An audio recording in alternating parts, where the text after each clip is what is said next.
마다 안 빠지시고 나오신 분들이 계시죠?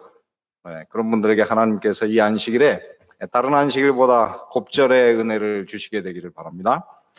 오늘은 제가 이 안식일에 무슨 제목으로 말씀을 드릴까 고민하다가 사실은 제 계획은 요한복음 14장부터 16장, 어떤 면에서 요한복음은 사실 예수님의 그 삶에 대해서 또 그분의 그 행동을 쭉 기록한 말씀이지만, 모든 복음서가 다 그렇듯이 그것은 이 복음서들은 다 제자 훈련 교본입니다. 요한복음도 끝날 때 예수께서 부활하신 다음에 아버지께서 나를 보내신 것 같이 나도 너희를 보내노라. 그래서 모든 복음서들은 다 사람들을 가르쳐 제자들을 만들고 그들을 결국은 세상에 복음을 전하는 사람으로 보내려고 하는 그런 말씀이에요. 그래서 모든 말씀은 이 말씀을 읽어서 우리가 예수님처럼 되는 것이 그 말씀의 그 근본 취지이기 때문에 제가 요한복음 14장부터 16장에 그것이 잘 묘사가 되어 있습니다. 근데 너무 방대하기 때문에 오늘은 그 말씀을 좀 빼고 사상이 비슷한 조금 간단한 본문을 가지고 해야 되겠다. 그래서 제가 요한복음 6장의 말씀을 가지고 오늘 여러분과 은혜를 나누기로 했습니다. 요한복음 6장 제목을 12바구니 가득히. 그래서 이 한 주간 여러분께서 돌아가실 때에 여러분의 그 영적인 바구니가 12개가 가득하게 채워지고, 또 집에 가셔서는 여러분의 삶과 또 여러분의 교회와 가정이 하나님의 은혜로 12바구니 넘치게 되는 그런 삶을 사시게 되면 참 좋겠습니다. 그래서 그 비결이 무엇인지 오늘 저는 요한복음 6장 4절부터 13절에 있는 말씀을 가지고 그 비결을 한번 찾아보도록 하겠습니다. 요한복음 6장 4절부터 13절에 있는 말씀입니다. 마침 유대인의 명절인 유월절이 가까운지라 예수께서 눈을 들어 큰 무리가 자기에게로 오는 것을 보시고 빌립에게 이르시되 우리가 어디서 떡을 사서 이 사람들로 먹게 하겠느냐 하시니, 이렇게 말씀하시면 친히 어떻게 하실 것을 아시고 빌립을 시험코자 하심이라. 빌립이 대답하되 각 사람으로 조금씩 받게 할지라도 200데나리온의 떡이 부족하리이다. 제자 중 하나 곧 시몬 베드로의 형제 안드레가 예수께 여짜오되 여기 한 아이가 있어 보리떡 5개와 물고기 2마리를 가졌나이다. 그러나 그것이 이 많은 사람들에게 얼마나 되겠삼나이까. 예수께서 가라사대 이 사람들로 앉게 하라 하신대 그곳에 잔디가 많은지라. 사람들이 앉으니 수요가 5,000쯤 되더라. 예수께서 떡을 가져 축사하신 후에 앉은 자들에게 나눠주시고 고기도 그렇게 저희의 원대로 주시다. 저희가 배부른 후에 예수께서 제자들에게 이르시되 남은 조각을 거두고 버리는 것이 없게 하라 하시므로 이에 거두니 보리떡 5개로 남은 조각이 12바구니에 찼더라. 오늘 이 말씀이 여러분의 삶, 여기에 남았다라고 하는 단어가 굉장히 중요하고 또 신학적으로도 참 멋진 말입니다. 이게 페리슈오, 그런데 이것보다 더 강한 후페르 페리슈오라는 단어가 있어요. 하게 하자. 그다음 플로도 좋은데 거기서 오벌로 흘러 넘치게 되는 그런 삶을 사는 것이죠. 페리슈오라고 하는 것은, 후페르라는 것은 뭐뭐 위에 있다 그런 뜻이니까는 넘치는 것, 그런 표현으로 할 수가 있어요. 이 요한복음에 보면은 4번이나 하나님께서 당신의 백성들, 특별히 그 십자가의 길을 따라가는 사람들에게 그의 삶을 넘치도록 풍요하게 해주시겠다는 약속이 있습니다. 먼저 요한복음 오늘 이 말씀에 이렇게 기록되었죠. 이에 거두니 보리떡 5개로 남은 조각이 얼마나 됐습니까? 12바구니에 채워졌다. 요한복음 10장 10절에도 내가 온 것은 양으로 생명을 얻게 하고 더 어떻게 얻습니까? 풍성히 얻게 하는 것이라. 그리고 요한복음 15장에 보면은 15장 5절에 그가 내 안에 내가 그 안에 거하면 사람이 어떻게 됩니까? 많은 열매를 많이 맺나니. 그 다음에 말하기를 너희가 내 안에 거하고 내 말이 너희 안에 거하면 무엇이든지 뭐라고 했습니까? 원하는 대로 구하라. 그리하면 주시리라. 이렇게 강력한 약속이 얼마나 많겠습니까? 오늘 여기에 말하기를 원하는 대로, 무엇이든지 원하는 대로 구하라. 그리하면 주시겠다. 그렇게 말씀하십니다. 요한복음 21장 11절, 찬 고기가 3마리라. 이 말 가운데에서 한국의 파이로트, 모나미 회사에서 필기구를 처음 만들었을 때 그 볼펜의 이름이 뭐였냐면 153이에요. 하나님의 말씀대로 살면 하나님께서 우리의 인생의 그물을 가득 채워주시겠다는 그 믿음을 가지고 파이로트 모나미를 세우면서 153 볼펜을 만들었는데, 모나미를 한국의 아주 굴지의 기업으로 만든 그런 제품이죠. 그러면서 이같이 많으나 그물이 찢어지지 아니하였더라. 그래서 이 요한복음에 보면은 십자가를 따라가는 길은 고통의 길 같지만은 사실은 풍요의 길이다. 이렇게 말씀하십니다. 그리고 이 요한복음을 다른 각도에서 보면은 은혜는 우리를 풍요하게 한다. 이렇게 말할 수 있어요. 왜 그러냐면은 요한복음에는 은혜라고 하는 단어가 딱 4번 나옵니다. 어디에 나오냐면 요한복음 1장 14절에 말씀이 육신이 되어 우리 가운데 거하심에 우리가 그 영광을 보니 아버지의 독생자의 영광이요. 그 다음에 뭐라 그랬습니까? 은혜와 진리가 충만하더라. 16절에 그의 충만하신 가운데서 우리가 받으니 은혜 위에 은혜로라. 율법은 모세로 말미암아 주신 것이요 은혜와 진리는 예수 그리스도로 말미암아 온 것이라. 그래서 요한복음에는 이 서론에만 4번 은혜라는 단어가 나오고 이 본문에는 은혜가 나오지 않아요. 다시 말해 이 요한복음 전체는 은혜라고 하는 측면에서 우리가 봐야 된다. 그래서 은혜가 우리 마음속에 채워지면, 그리스도의 은혜가 우리의 마음을 채우게 되면은 우리의 삶이 흘러 넘치게 됩니다. 그래서 그리스도인의 삶은 이렇게 빈 바구니가 12바구니 가득 채워지는 것이 그리스도인의 삶이고, 그리고 포도나무로 비유한다고 하면 어떻게 돼요? 얼마나 포도가 많은지 감당할 수 없을 만큼 넘치게 되는 것이 그리스도인의 삶이고, 그리고 배에서 예수님 없이 하루 종일 밤새도록 그물을 던졌지만은 오른편에 그물을 던지라. 던졌더니 어떻게 됐습니까? 너무 가득 차가지고 그걸 끌어올릴 수 없는데 그날은 물고기도 작은 고기는 못 들어오고 어떤 고기만 들어왔습니까? 가득히 큰 고기만 들어왔다. 그래서 저는 오늘 이렇게 결론을 내릴 수 있습니다. 십자가의 정신을 가지고 살았던 누구?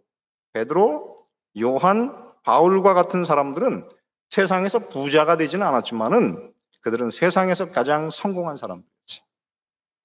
아직도 이 분들은 기독교인들에 의해서 존경을 받는, 따라가기를 원하는 사람입니다. 그래서 제가 시민권을 받을 때 제 이름을, 영어 이름을 하나 만들었습니다. 제 영어 이름이 뭔지 아십니까? 제 이름이 폴이에요. 저는 바울 선생님을 너무 흠모해가지고 바울과 같은 사람이 돼야 되겠다. 그래서 제가 폴 캠 이렇게 이름을 넣었어요. 이렇게 십자가의 정신을, 십자가의 사도들은 이 땅에서 부자는 아니었을 망정 많은 이 세상을 풍요케 한 그런 사람들이었습니다. 그래서 저는 오늘 이 시간에 이 새벽 기도에 오신 여러분들이 예수님 때문에, 예수님의 십자가 때문에, 은혜 때문에 여러분의 삶이 풍요하고 넘치고 다른 사람들에게 영향을 미치는 그런 삶을 사시게 되기를 간절히 바라는 것입니다.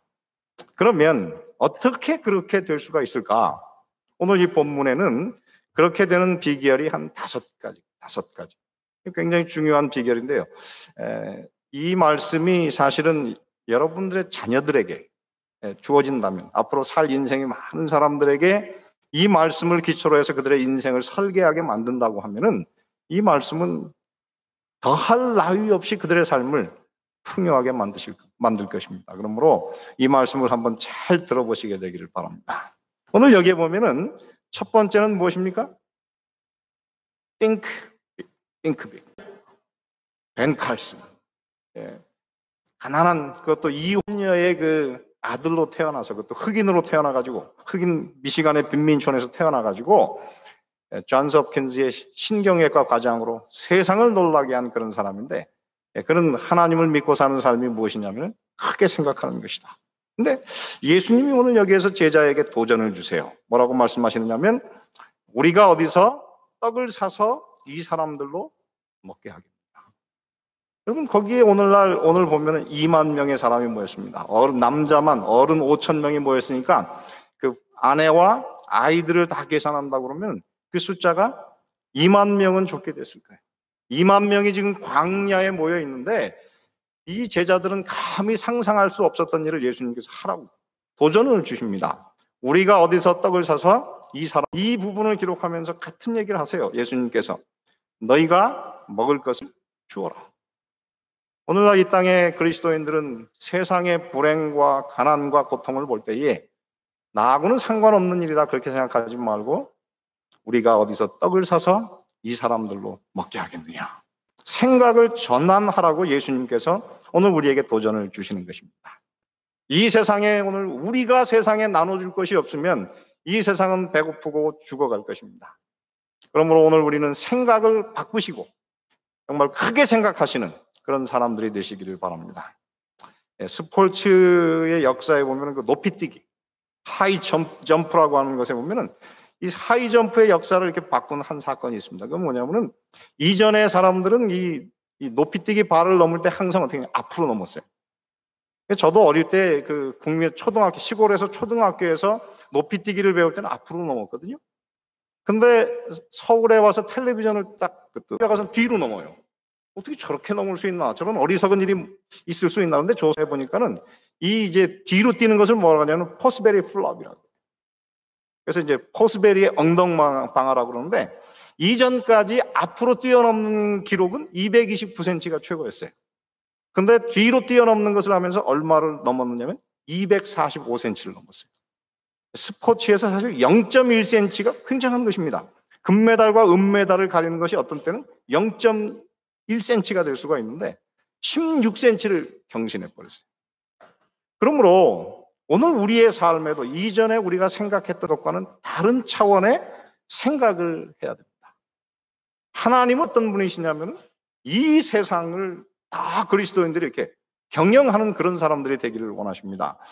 그래서 창세기 12장 3절에도 땅의 모든 족속이 너를 인하여서 복을 얻을 거다. 출애굽기 19장 6절에도 너희가 내게 대하여 제사장 나라가 되며 거룩한 백성이 될 것이고 너희는 가서 모든 족속으로 제자를 삼아서 그들을 침례를 주고 그리스도인을 만들어라 그렇게 말씀하세요. 그런가 하면은 이 구약 성경, 사실 구약 성경 자체가 이스라엘 백성들이 오늘날 번영하는 그 기초가 사실은 모세오경이거든요. 근데 그 모세오경의 사고 전체가 무엇이냐면 크게 생각하라고 하는 거예요. 근데 그 모세오경의 사상을 요약해 하나님께서 말씀하시면서 이렇게 말씀하세요. 내가 모세에게 말한 바와 같이 읽습니다. 시작. 너희 발바닥으로 밟는 곳은 모두 내가 너희에게 주었노니. 그 다음에 5절에 보면 너의 평생에 너를 능히 대적할 자가 없으니. 여러분 우리가 발바닥으로 밟는 곳마다 다 우리 것이 된다 그러면 얼마나 좋겠습니까? 그리고 우리 평생에 우리 앞에서 우리를 대적할 사람이 없다 그러면은 그렇게 행복한 삶이 어디 있겠어요? 근데 이 성경은 바로 그런 사상입니다. 하나님을 올바로 섬긴다고 하면은 하나님께서 이런 역사를 우리의 삶에 이루어 주시겠다고 하는 것이죠. 그래서 우리는 사실은 모세오경을 읽어야 됩니다. 모세오경은 그 전체가 다 뭐냐면 띵크빅. 감히 이전에 생각해보지 못한 일들을 생각하고 그것을 이루도록 살려고 하는 것입니다. 살라고 하는 것입니다. 그래서 저는 이 성경을 공부하다가 어느 날은 가슴이 막 이렇게 바람이 들어가지고 가슴이 터질 뻔했어요. 왜냐하면 하나님의 말씀이 바로 그런 것이기 때문이죠. 그래서 이사야 55장 8절 9절에 보면은 이렇게 말씀하십니다. 이는 내 생각이 너희의 생각과 어떻게 하고 다르며 내 길은 너희의 길과 다름이니라. 여호와의 말씀이니라. 이는 하늘이 땅보다 높음 같이 내 길은 너희의 길보다 높으며 내 생각은 너희의 생각보다 높음이니라. 그래서 오늘 이 말씀에 보면은 이런 것입니다. 하나님 차원의 생각을 갖기 위해서 하나님을 마음에 모셔드리고 그분의 말씀을 묵상하시는 그런 삶을 사시게 되기를 간절히 바랍니다. 그래서 우리 제7일 안식일 예수 재림교인들은 다 좀 간이 부으신 분들이 되시면 좋겠어요. 이 성경이 바로 그런 책이니까요. 그래서 큰 것을 품으시고 우리의 삶에서 하나님께 우리가 부르짖는 그런 그리스도인들이 되셨으면 좋겠습니다. 두 번째 오늘 이곳에 보면은 저는 이 말씀이 너무너무 좋습니다. 왜냐하면 예수님께서 우리가 어디서 떡을 사서 이 사람들로 먹게 하겠느냐. 이게 도전을 주셨는데 그 다음에 뭐라 그랬느냐면 이렇게 말씀하시면 친히 어떻게 하실 것을 아시고 빌립을 시험코자 하십니다.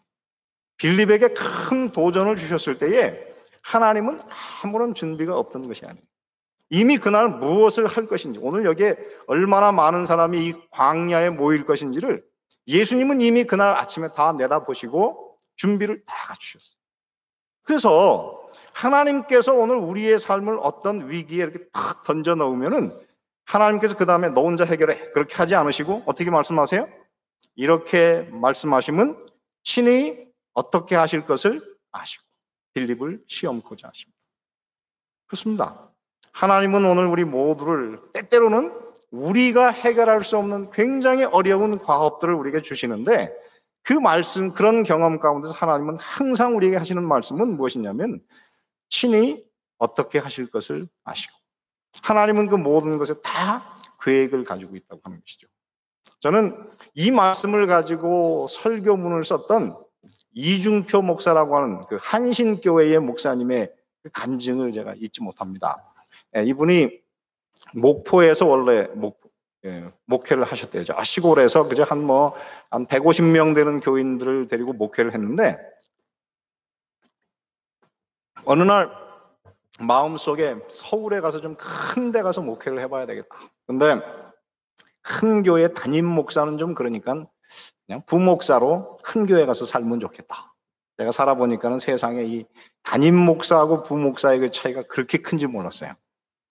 부목사는 사실 아무런 책임이 없거든요. 담임 목사는 잘하든 못하든 모든 책임을 다 감당해야 되기 때문에 이 부목사가 참 좋습니다. 그래서 오늘 이곳에 보면은 이제 그 사람이 그런 생각을 하고 있는데 그 아내가 어느 날 그 반포 아파트 단지를 이렇게 쫙 막 이제 세우려고 그 기초공사, 토목공사를 하는 곳에 자기를 데려가더래요. 딱 가서 그 커벌판에 딱 세워놨는데 그 순간에 하나님의 성령께서 그의 마음속에 임하시고 가슴이 뛰기 시작하더래요. 앞으로 이곳에 아파트 단지가 세워지면 이곳에서 교회를 하자. 자기 혼자 할 수가 없으니까는 그때부터 6개월간 기도원에 들어가가지고 소나무를 뽑는 심정으로 새벽 기도를 하고 계속 하나님과 기도로 씨름을 했다 그래요. 드디어 반포 아파트 1단지가 딱 세워졌을 때에 이분이 이제 교회 창립 예배를 드립니다. 그래서 놀이터에 아무도 없는데 자기 아내, 그 다음에 자기 아들, 그리고 자기 셋이서 교회를 했습니다. 창립 예배를 드리면서 뭐라고 그곳에다 그 표어를 붙였느냐면은 강남을 신자화하고 한국을 신자화하고 세계를 신자화한다. 그래서 한신교회입니다. 그런데 그렇게 기도했는데 하나님께서 어떤 생각을 주셨느냐면은 건물을 따로 얻으려고 하지 말고 너희 아파트에서 예배를 드려라 그러더래요. 그래서 자기가 월세로 든 그 아파트에서 예배를 드리기 시작했는데 6개월이 지났더니 이사 오는 사람들이 예배당이 없으니까 다 글로 모여들기 시작해가지고 6개월 만에 그 아파트 교회가 꽉 찼어요. 하나님께서 제2교회를 2단지에 가서 또 시작하라 그래가지고 오후에 가서 다른 지역에 가서 2단지에서 또 아파트를 하나 세를 내가지고 2단지에 있는 또 아파트 교회를 또 시작했어요. 6개월 만에 또 꽉 찼어요. 하나님께서 이번엔 3단지 이렇게 해가지고 2년 동안 몇 개의 교회를 세우냐면 4개의 아파트 교회를 세웠어요. 그렇게 4개를 세운 다음에 갑자기 하나님께서 말씀하시고 이제는 4교회를 한 건물을 빌려가지고 다 모으라 그랬더니 4교회를 딱 모았더니 500명이 되더래요. 그래가지고 그것이 바탕이 돼가지고 교회를 새로 사고 시작하면서 강남에 10,000명이 모이는 한신교회를 만들었다 그래요. 그러니까 하나님은 어떤 분이시냐면은 항상 우리에게 어떤 도전을 주실 때 항상 어떻게 해요? 이는 그가 어떻게 하실 것을 어떻게 해요? 아시고 우리를 시험코자 하신다. 그 말은 굉장히 중요한 말입니다. 여러분 이 말씀을 잊지 마시게 되기를 바랍니다. 제가 하와이에 가서 이제 목회를 시작했습니다. 하나님의 은혜로 제가 이 미국 사람들이 살고 싶어하는 탑 4 스테이트가 있어요. 근데 그 4개 주를 제가 다 다녀봤어요. 4개 주가 어딘 줄 아십니까?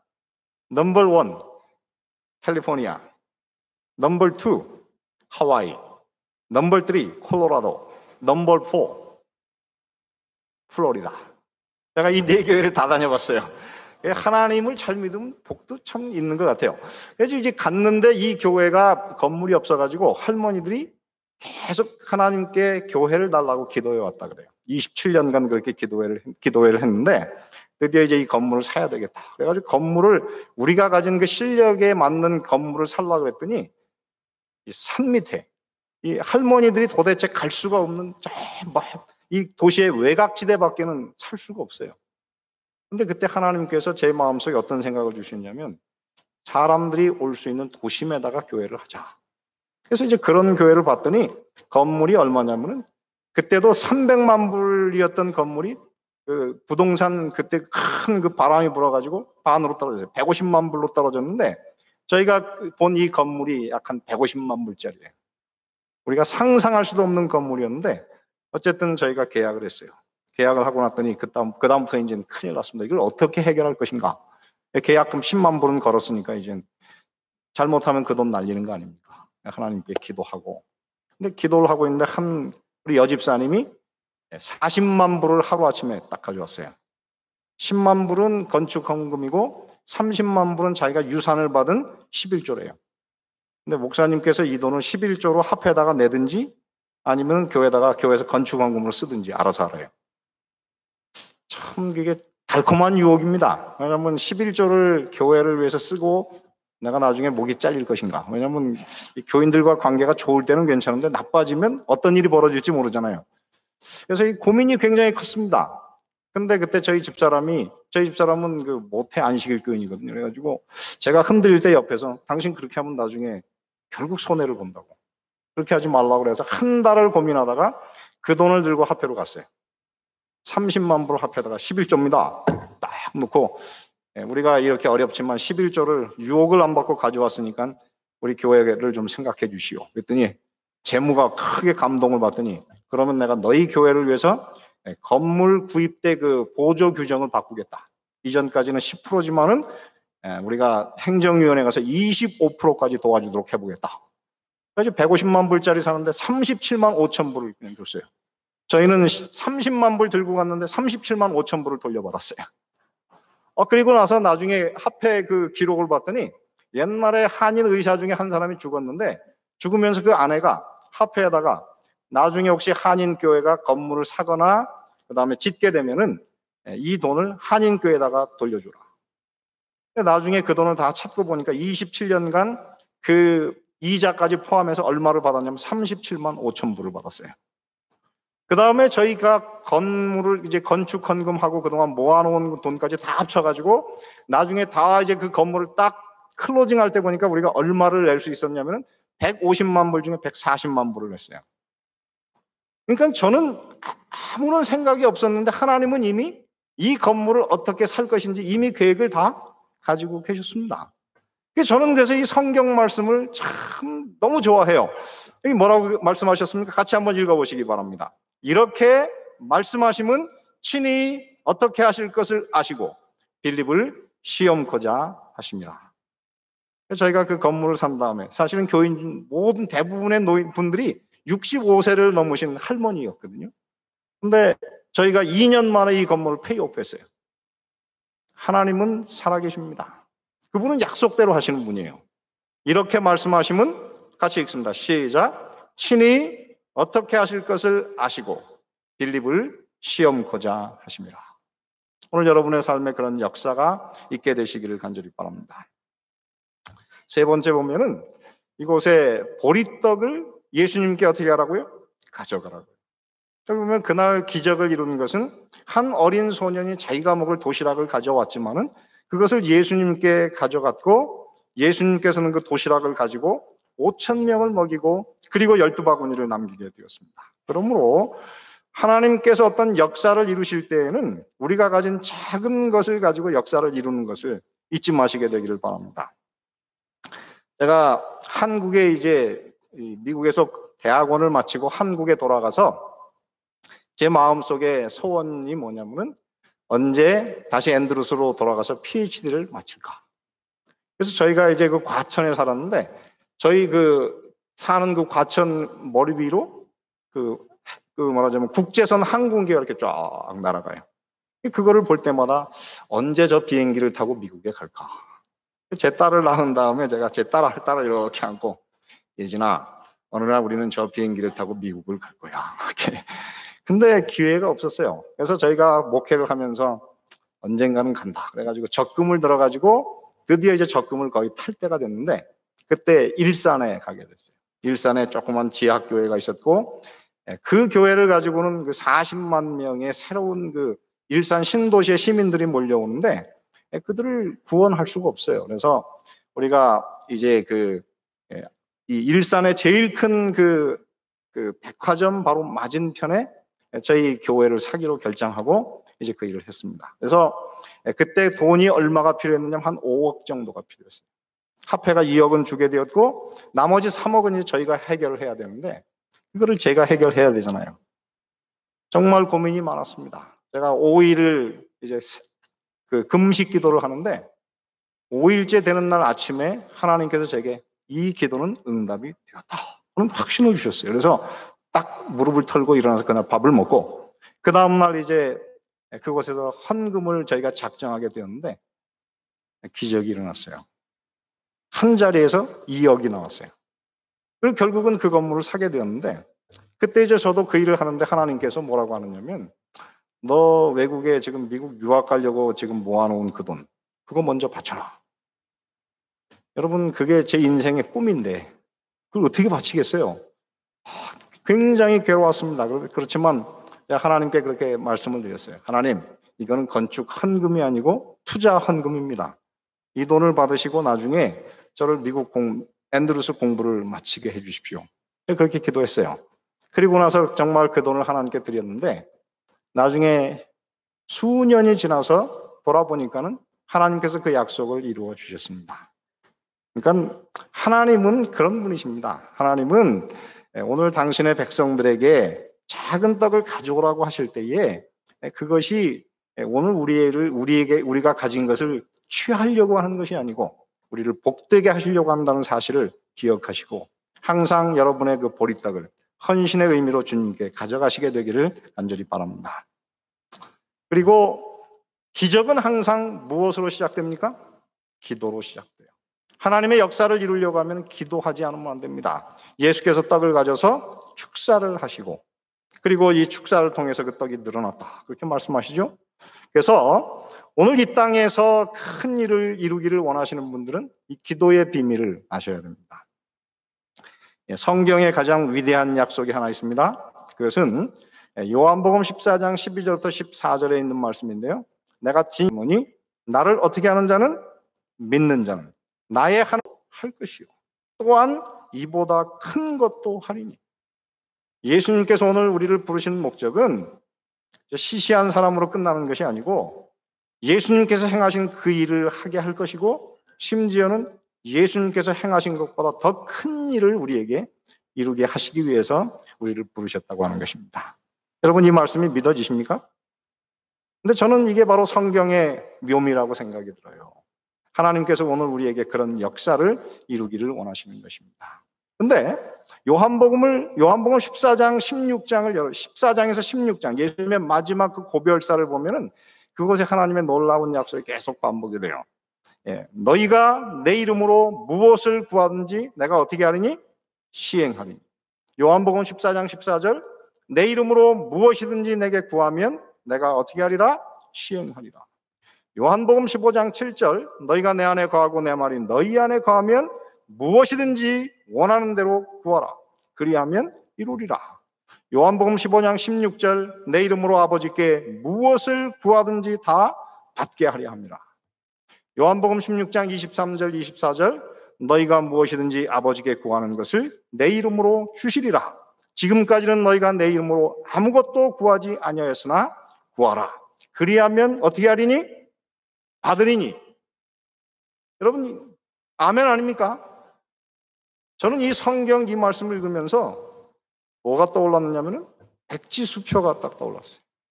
하나님께서 이 기도를 통해서 우리에게 백지수표를 주셨어요. 그리고 그 일을 하나님께서 무엇으로 채우십니까? 구하는 자를 위해서 이런 그 백지수표를 쓰시고 우리에게 주실 것이라고 약속하신 것입니다. 그러므로 기도의 비밀을 아시게 되기를 간절히 바랍니다. 다시 한번 말씀드리면, 그러면 우리가 예수님을 믿어서 예수님께서 행하는 일을 할 뿐만 아니라 더 큰 일을 하는 비결이 과연 무엇일까요? 요한복음 14장부터 16장에는 세 가지 비결이 들어있습니다. 첫 번째는 그것이 무엇이냐면 기도입니다. 기도해야 그런 역사를 이룰 수 있고, 두 번째는 성령 충만이에요. 요한복음 14장부터 16장에는 이 세 가지가 계속 나옵니다. 하나는 기도, 성령 충만, 그리고 또 하나는 무엇이냐면은 그리스도와의 연합. 여러분, 기도하려고 하면 하나님의 성령이 없으면 기도할 수 없고, 성령이 있으면 기도 안 할 수가 없어요. 그래서 기도를 하기 위해서 성령 충만하셔야 되고, 성령 충만하심으로 그리스도와 살아있는 연결을 가지셔서 여러분의 삶에 많은 열매를 맺게 되시기를 간절히 바라는 것입니다. 그래서 한 목사님은 이 요한복음 14장부터 16장을 요약해서 특별히 이 포도나무의 비유를 중심으로 해서 이렇게 말씀하십니다. 뛰는 놈 위에 무엇이 있고 나는 놈이 있고, 나는 놈 위에 무엇이 있습니까? 붙어있는 놈이 있습니다. 그렇습니다. 여러분, 이 땅에서 가장 강력한 능력은 예수님과 살아있는 연결을 가지는 사람에게 있습니다. 오늘 이 새벽에 오셨으니 이 시간에 예수님과 살아있는 연결을 가지신, 예수님께 붙어있는 분들이 되시기를 간절히 바랍니다. 이제 하나를 더 말씀드리면은, 하나님의 축복을 남에게 어떻게 해요? 나눠줘야 돼요. 여러분, 예수님의 제자들에게서 떡이 계속 증가하다가 언제 멈췄을까요? 제자들이 떡을 먹기 위해서 앉았을 때에 그들의 손에서 증가하던 떡이 멈췄어요. 주는 만큼 계속 늘어났어요. 그래서 예수님은 이렇게 말씀하시지 않습니까? 주라, 그리하면 너희에게 줄 것이니 곧 후히되어 누르고 흔들어 넘치도록 하여 너희에게 안겨주리라. 사도행전 20장 35절, 또 주 예수의 친히 말씀하신 바 주는 것이 받는 것보다 복이 있다 하심을 기억하여야 할지니라. 이 팔복을 연구하는 분들에 의하면 이 사도행전 20장 35절은 9번째 복이라 그래요. 팔복에 들어있지 않지만은 예수님께서 친히 말씀하신, 그리고 굉장히 중요한, 주는 것이 받는 것보다 복이 있다. 오늘 우리 모든 그리스도인들은 이 땅에서 주심으로 풍요하게 되시기를 간절히 바랍니다.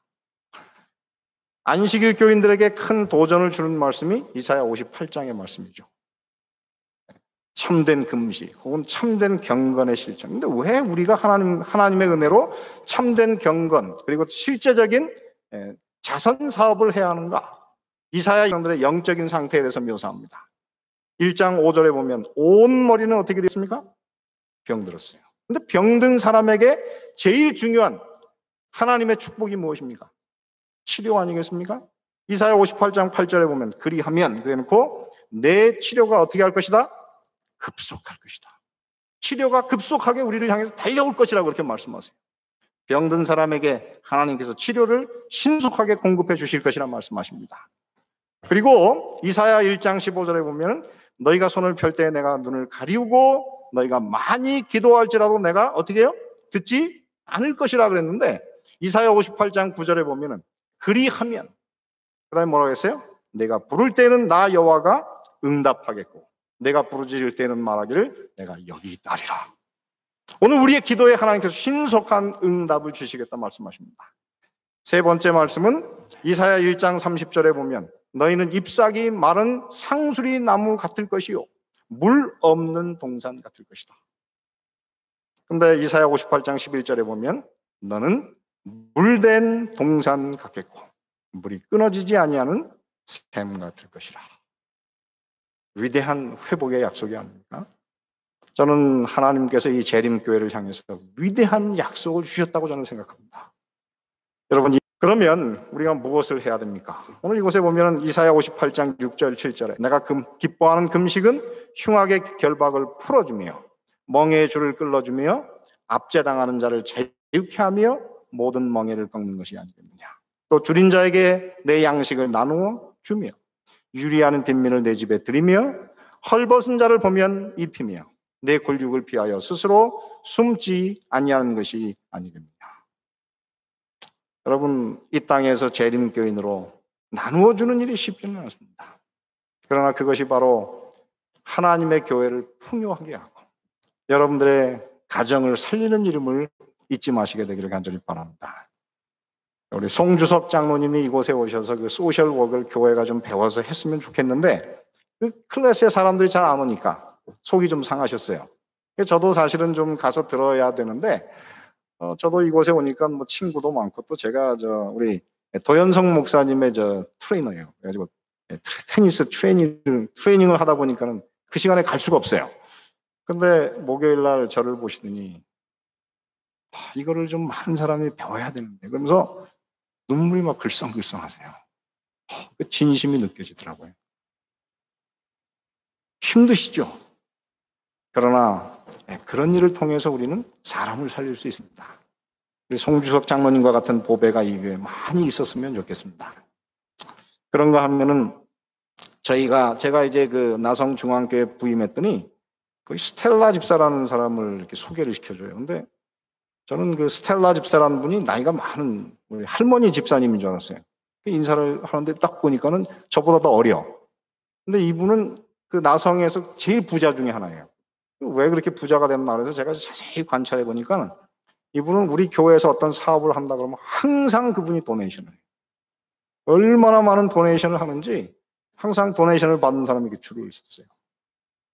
그걸 보면서 그분이 그렇게 사람들의 요청을 받을 때 기쁜 마음으로 헌신을 합니다. 그렇습니다. 하나님은 오늘 이 땅에서 하나님의 은혜를 따라서 나누어지기를 좋아하는 사람을 이 땅에서 복되게 하실 것입니다. 여러분의 빈 바구니가 채워지시면 좋겠습니다. 요한복음 6장 12절 13절에 보면 예수님은 드라마 작가 같으세요. 사람들이 먹고 이제 다 배불리 먹었는데 떡이 남았어요. 그냥 두면은 아무것도 아닌데 예수님께서 뭐라고 하냐면은 그 조각을 한번 다 걷어봐라. 한 자리에 모았더니 그게 12바구니나 가득 채워지는 기적이 일어났어요. 그렇습니다. 오늘 우리도 이 남은 조각을 좀 모아볼 필요가 있습니다. 여러분의 삶에 하나님께서 주신 축복들을 여러분 매 안식일마다 교회로 가져가시게 되길 바랍니다. 교회 가셔서 여러분들이 받는 그 축복을 우리 성도들에게 나눠주시고 간증하셔서 여러분들의 삶에 넘치는 이 12광줄이 가득 채워지는 그런 역사를 경험했으면 좋겠습니다. 한 주 살면서 사실 저는 하얗게 불태웠습니다. 제가 이 새벽 기도를 맡다 보니까 밤새 거의 잠을 못 잤어요. 어제 도현성 목사님이 마지막 강의를 하시더니 끝났다 그러시더라고요. 저도 이 한 주 동안 행복했지만 이제 이 마지막 짐을 벗게 됐습니다. 끝났습니다. 여러분 삶에 오늘 이 말씀을 기억하시고 풍성한 삶의 축복으로 여러분의 광주리가 여러분의 바구니가 12바구니에 채워지도록 넘치는 그런 삶을 사시게 되기를 바라면서 말씀을 마치겠습니다. 기도하겠습니다. 살아계신 아버지 하나님, 동산으로 부르셔서 주님의 말씀을 듣고 주님의 무릎 아래 앉아서 배울 수 있는 기간을 주셔서 감사를 드립니다. 이곳에 많은 소원과 아픈 것과 고통스러운 것을 가지고 인생의 고민을 가지고 주님 앞에 나왔사오니 주여 당신의 백성들을 주님께서 치료하여 주시고 그들의 그 원통한 사정을 들어주시고 또 주님의 말씀으로 그들의 가슴을 뜨겁게 하여 주시기를 간절히 기도드리옵나이다. 이 한 주 동안 저희가 드린 그 모든 기도를 주님께서 들어주시고 그래서 이 자리를 떠날 때에는 저희들이 가벼운 마음으로 주님과 동행하여 이 동산을 내려갈 수 있도록 은혜를 베풀어 주시옵소서. 이제 마지막으로 드리는 당신의 백성들의 간절한 기도를 이 아침에 들어주시기를 예수님의 이름으로 기도드리옵나이다.